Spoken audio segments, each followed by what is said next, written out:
Okay, step 5. Preparé a Rebel Logic System Design, present by Daniela Colorado, present to Ingrid Tatiana Gomez.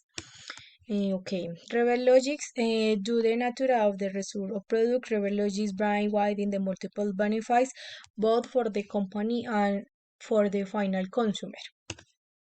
Plastic. Responsible consumer and recycling of plastic can bring numerous benefits, and not only when it comes to reducing the volume of plastics that reach landfills. And this is the flow chart of the plastic. We can recycle them in the specific garbage, plastic bottles, and we can also purchase and domestic plastic kosher.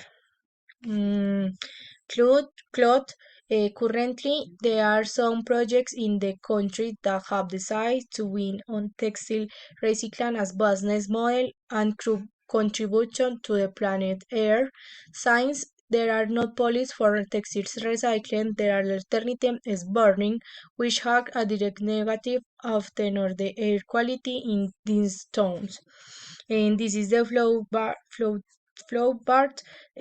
chart of the cloth. Donut clothes. Look the place for the new textile.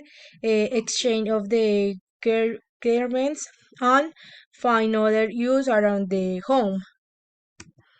And paper is a thin sheet of cellulose before in order to produce and the large number of the intake must crushed beforehand. Subjects them to different entertainment until creating the sheet of paper we use daily. And this is the flow chart of paper. Using the paper as organic fertilizer, uses the paper to write times, and I turn all paper in the new paper. Thank you for attention. Goodbye.